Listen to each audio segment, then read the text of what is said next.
Bonjour à tous et bienvenue à cette nouvelle édition de la revue de la presse camerounaise. Et nous démarrons le périple de ce matin avec l'hebdomadaire confidentiel qui s'intéresse à la crise énergétique et nous renseigne que le Cameroun est en panne de solutions. Depuis le début de la saison sèche, les Camerounais broient du noir, confrontés à des coupures incessantes de l'énergie électrique. Nombreux sont ceux qui se sont retrouvés dans des situations improbables, contraints de jeter à la poubelle tout le contenu de leur congélateur au moment où le coût de la vie prend de plus en plus du galon. Pendant ce temps, les entreprises en charge de la production, du transport et de la distribution de l'énergie électrique peinent à trouver des solutions efficaces pour faire face au déficit causé par une longue saison d'étillage. Pourtant, des solutions alternatives existent et de nombreux pays les expérimentent pour le bonheur de leur population. C'est une information ce matin à retrouver à la page 6. On parle également ce matin de révolution écologique et économique dans les colonnes de l'hebdomadaire confidentiel. C'est une centrale de traitement des déchets à Konsamba 1er. C'est à retrouver à la page 5. Avec le quotidien régional d'information du Nord Cameroun, l'œil du Sahel, ce matin on parle du gouvernement. Retrouvons à la grande une ces ministres-là qui ont fait plus de 20 ans dans le même bureau. C'est à retrouver des pages 6 à 7. Le quotidien bleu d'Aman Manal joue pour sa part ce matin s'intéressant à la filière cacao et au café nous présente ce qui va changer. Le décret signé le 14 janvier 2025 par le président de la République vient réorganiser le fonds de développement des filières cacao et café. Le quotidien Vert Émergence à sa grande une ce matin s'interroge s'agissant d'un enlèvement. Où se trouve Djoubaïrou? Depuis près d'un mois, l'activiste n'a plus donné signe de vie d'après le journal. Et s'agissant du titre du Fond des Fonds, Samuel Eto'o est dans la tourmente. Au marché du Foundi, un incendie a fait d'importants dégâts. La coopération entre le Cameroun et le Tchad ce matin est affichée à la bonne place du quotidien Mutation. Dans les pas du maréchal est le titre que nous présente le journal. Depuis son accession au pouvoir, le président tchadien Mahamat Idriss Déby ne se laisse pas impressionner par le pouvoir camerounais. Après le feuilleton de Savannah Energy, le maintien de la candidature tchadienne à la BAD, le retrait de la force multinationale mixte, Djamena diversifie ses corridors et se tourne vers la Guinée équatoriale pour le transport de ses marchandises. Nous poursuivons le périple de ce matin avec le quotidien à capitaux publics, ça c'est Cameroun Tribune, qui parle des forces de défense. 2025 en toute sécurité, c'est le titre que nous présente le journal ce matin.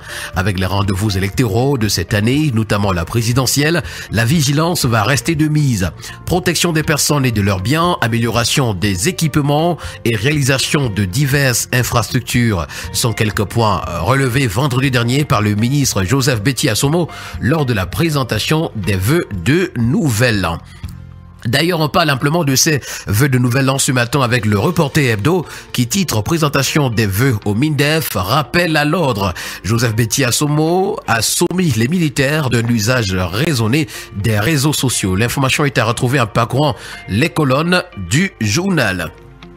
On parle de santé ce matin avec le quotidien de la santé, EcoSanté, amélioration du système de santé camerounais. Retrouvons les 7 directeurs généraux qui transforment le système de santé camerounais.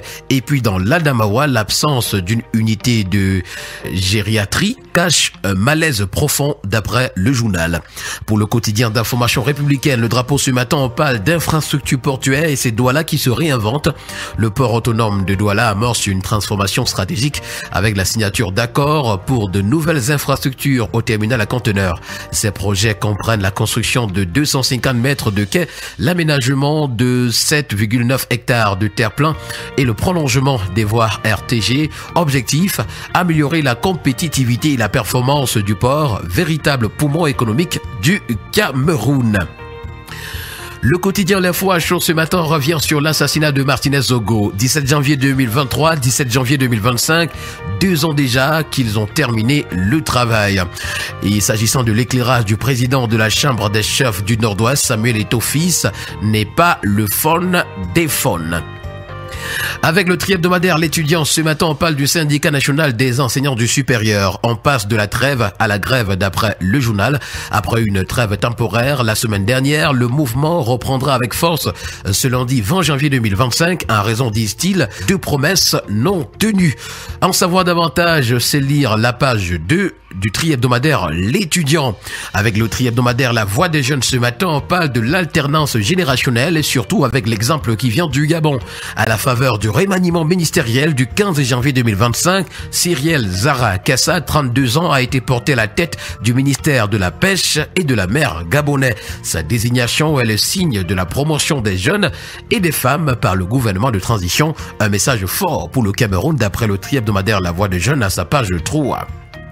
Le Zénith, ce matin, revenant sur l'affaire Martinez-Zogo, nous renseigne que la justice impose son rythme. Voici 2 ans que le célèbre journaliste et chef de chaîne de la radio Amplitude FM a été sauvagement assassiné. La 15e audience qui s'est tenue le 13 janvier dernier au tribunal militaire de Yaoundé n'a guère duré plus d'une demi-heure.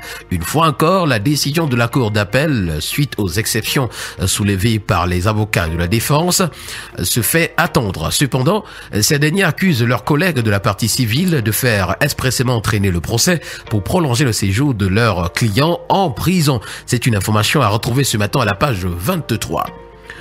70 milliards de francs CFA, c'est la somme qu'il faut pour l'extension du terminal à conteneurs au port de Douala-Bonabéry, d'après l'hebdomadaire Bounia.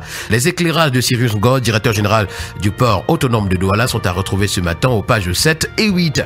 Avec la tribune des communautés, le journal Intégration, on parle de l'anti-jeu électoral. C'est Paul Biya qui est déjà en campagne d'après le journal. Depuis 3 semaines, les panneaux géants d'affichage vantent les mérites du président de la République sortant, alors que le corps électoral est loin d'être convoqué. S'achemine-t-on vers une élection présidentielle anticipée? C'est une interrogation.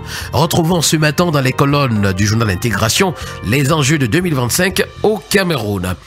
Le journal Innovation, pour sa part, ce matin, parle des marchés publics et c'est Talba Mala qui demande efficacité et qualité en 2025. Il prend des dispositions pour faire de la qualité et éviter les malfaçons et les chantiers abandonnés.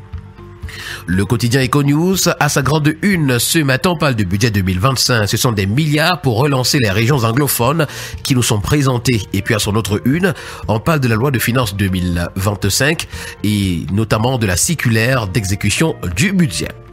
Grégoire Owona a la parole ce matin à la grande une de l'hebdomadaire de Zéphirin Koloko, L'Avenir. Il dit « Le RDPC soutiendra Paul Biya à fond ». Ou si ce dernier décide lui-même de rentrer au village. L'intégralité de l'interview du ministre Grégoire Owona et le décryptage de la rédaction de l'hebdomadaire L'Avenir nous sont présentés ce matin à la page 6.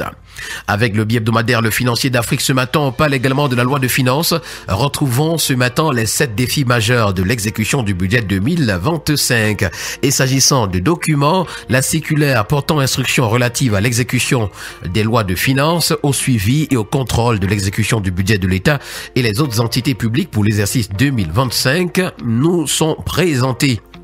Avec le tri-hebdomadaire Le Soir, on parle de coopération bilatérale entre le Cameroun et le Qatar. La liaison est directe et désormais établie entre les deux pays d'après le tri-hebdomadaire Le Soir. Avec l'hebdomadaire Sans Détour, on parle de ces directeurs généraux des sociétés d'État avec ces salaires astronomiques qui suscitent l'indignation. Certains gagnent jusqu'à 45 millions de francs CFA par mois à côté du grand nombre de compatriotes qui peinent à vivre avec $1 par jour, soit sensiblement 21 000 francs CFA par mois. C'est aberrant d'après l'hebdomadaire Sans Détour. Le premier quotidien économique de la zone CEMAG, L'économie ce matin, s'agissant du Cameroun, nous fait savoir que le numérique poursuit sa percée. L'index de développement des technologies de l'information et de la communication est passé de 38,2 en 2023 à 42,6 en 2024 d'après le journal. Avec le premier news magazine camerounais Défi actuel, on parle d'insécurité alimentaire. C'est près de 3 millions de personnes menacées par la famine. Selon un document du ministère de l'Agriculture et du Développement rural publié en décembre dernier, les perturbations climatiques et la hausse des prix des denrées alimentaires exacerbent l'insécurité alimentaire dans le pays. Et nous terminons le périple de ce matin avec le Messager qui parle de filouterie de loyer. La communauté urbaine de Douala entretient le dilatoire. Sommet de déguerpir parce qu'incapable de verser les 350 millions de francs CFA d'arriérés de loyers qui lui sont réclamés, la communauté urbaine de Douala multiplie des sorties de pistes dans le dessein de nuire aux propriétaires de l'immeuble, nous renseigne le journal.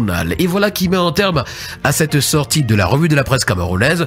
Merci à vous, mesdames et messieurs, d'avoir été à l'écoute ce matin. Au plaisir de vous retrouver demain pour une nouvelle édition. Bon début de semaine à tous.